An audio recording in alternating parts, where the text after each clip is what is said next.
Hi, I'm Dr. Dhruv. I'd like to now talk a little bit about metabolism. I'm an endocrinologist, and we deal with endocrinology, which is hormones, and metabolism. And I'd like to talk a little bit about thyroid disease. I have patients coming in to see me, and they're telling me that, oh, they've just gotten more weight, and perhaps their metabolism has dropped. Probably it's their thyroid. Thyroid disease is much more common in women than it is in men, 8 times more common in women than it is in men. And the thyroid tissue really lies right in the neck, in the lower portion of the neck. Here is a picture of your trachea. And the thyroid, the normal thyroid, is nice and homogeneous. In other words, it's nice and smooth, and it lies right here in the neck, underneath the hyoid bone. Now, you can have different forms of thyroid disease, either overactive or underactive thyroid. An overactive thyroid produces too much thyroid hormone. It's a much larger gland, and it's got lots of blood flow to the gland itself. And the symptoms of an overactive thyroid: heart racing, jitteriness, feeling hot, palpitations, hair falling out, hair being brittle.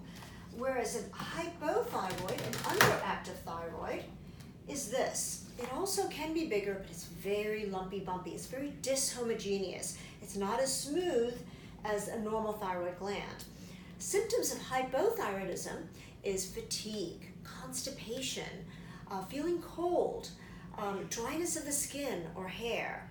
And usually when we think about weight gain with an underactive thyroid is usually about 10 to 15 pounds. Past that, we really cannot blame it on the thyroid. Hyperthyroidism is associated with weight loss. Again, usually about 10 to 15 pounds. Even though they're eating quite a bit, they will lose weight. Wouldn't it be great to be hyperthyroid? Not so good. An overactive thyroid can be bad on the bones. It can leach the calcium from the bones, cause decreased bone density, as we talked about in another lecture. Also, it can cause problems with congestive heart failure. So hyperthyroidism can cause high output heart failure. In other words, that heart is pumping. It's kind of like being on speed. It's pumping and pumping and pumping, causing increased blood flow, and after a while it gets tired.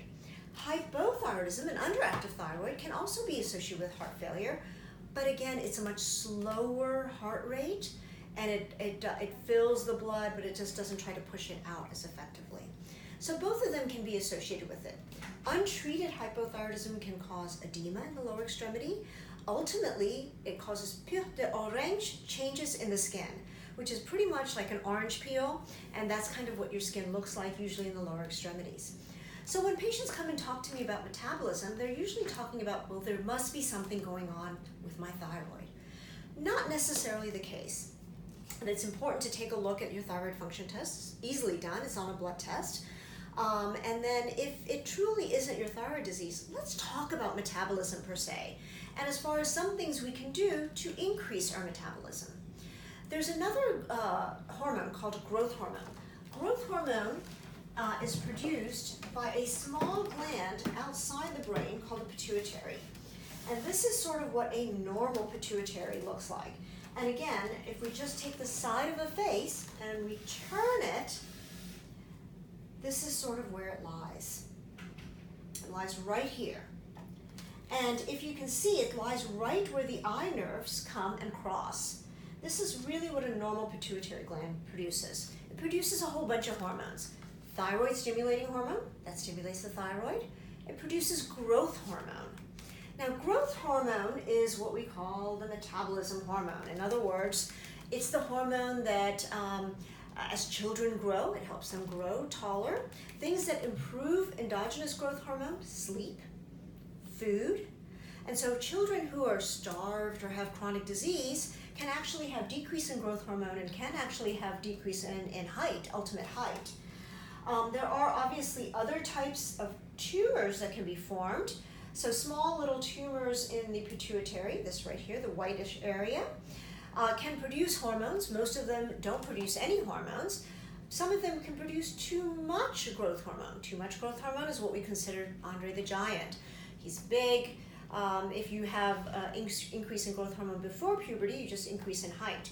After our growth plates are closed, we don't increase in height anymore. And what happens is we get these thick beef sausage-like fingers We get a protrusion of our forehead, spacing between the teeth, and then obviously large tumors. When you have large tumors of the pituitary, where the eye nerves cross, you can actually have tunnel vision. So extremely important to take a look at that. But I bring in this pituitary to talk to you about different hormones and how they affect our metabolism. Now, as we get older, our metabolism drops. Growth hormone decreases. The only way to improve endogenous growth hormone, in other words, increase our own growth hormone and increase our metabolism, is weight training. So it's not the smaller muscles, the bigger the muscles, the better the impact. So chest, back, legs, and low repetition, increase weight. So if you take some sort of body conditioning classes, those are wonderful and terrific. Sorry, my thyroid fell. Those are wonderful and terrific, but it doesn't really improve growth hormone. The only way to improve growth hormone is by increasing weight training and increasing the amount of weight, less repetition, so 3 sets of 10. Bigger the muscles, the better the impact. Let's talk a little bit about the dietary intake that we take as well. So dietary intake, we know about sweets, but the things that can actually turn into sugar are simple carbs. So bread, pasta, potatoes will also turn into glycemic and increase in sugars. The more sugars we produce, the more glycemic product of food is, it makes our pancreas, the small gland right in the mid-abdomen, to secrete more insulin. Well, if you're not utilizing these nutrients, it gets deposited as fat. So that's sort of the whole premise of depends on what you're eating versus what you're expending. I have patients who are saying, I don't eat very much, I eat very little, and I said that's fine. But even if you eat that much, what is it that you're expending? Look at Michael Phelps. The man eats more for breakfast than I do the entire month, but he's Olympic training and he's swimming 10 hours a day. So he utilizes those nutrients. Whereas some of my patients have a hard time just going from the couch to get their mail. Their activity level is quite small. Our metabolism, since it also decreases, by the time we're 35, and this is for women, men have a higher metabolism than women do. And you can ask any husband and wife who've been on a same exercise regimen, the wife may be exercising more, eating better, and the husband still loses more weight. As we age, since growth hormone decreases, we can endogenously increase our growth hormone by increasing exercise. But the other thing is just decreasing the amount of carbs that we eat and how much we eat versus how much we expend. And that's extremely important. Having said that, we don't want to lie around all day. In fact, we looked at metabolism in a 35-year-old woman. If a 35-year-old woman laid in bed all day, then the amount of food she needs to eat to be the same weight is 0. Now, honestly, I didn't believe it, even though I did the study, till I had the flu.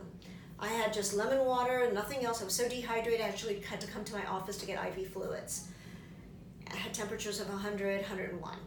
After a week, darn it, I did not lose a single pound. I would think breathing would have me lose some weight, but it didn't. So it's really remarkable what we have to do, not only to maintain the same amount of weight, but for weight loss. If we ate, again, at the age of 35, if we ate the same as we did as a child, then we would have to do 2 half marathons a week to maintain the same weight. So I decided to do a half marathon when I turned 50. My little bucket list, it was horrible. My eyelashes hurt. To think I had to do 2 of them to be the same weight was ridiculous. So we really do have to find a fine balance between the 2. So good nutritional intake, as well as good cardiac output and exercise regimen with isometric activity and contractions and weight training. So that's extremely important. Let's talk a little bit about food. And this is sort of the big thing that I talk to my patients, and a lot of my patients are diabetic. And I want to empower them to know how certain foods affect their blood sugars. Well, as I mentioned, we know the sweets. So cakes, cookies, chocolate, although I like chocolate, and I will eat it. Chocolate will raise your body's insulin production because it's an increase in sugar. The simple carbs, bread, pasta, potatoes. Things that we may not know about. Fruit, the body cannot tell the difference between natural sugar and refined sugar. The softer the fruit, the higher the sugar content. So, so like bananas are probably the worst. They're quite, the riper the banana, the higher the glycemic index. Juices, orange juice, grapefruit juice, apple juice, very high in glycemic index. If you take an orange and squeeze it to make orange juice, it has a lot less sugar than the not from concentrated freshly squeezed that you can get from the store. Why? Because the shelf life has to be longer, so they have added other agents to try to keep the shelf life a little bit longer. The whole adage I always tell people is have breakfast by yourself, share your lunch, and give dinner to your enemy. In other words, the smallest meal should be the end of the day. Nothing to eat after 7. And then find a balance between them. I had some of my patients who love having popcorn, watching a movie at night. Fine, have the popcorn. But after the popcorn, which is again a very high glycemic index, I don't care if your neighbors think you're crazy, just walk up and down your house. Don't exercise the next day because that high amount of glycemic index has caused your body to produce insulin. Exercise then. In other words, you utilize it then. So when you try to have what you want to eat, try to utilize it the same respect.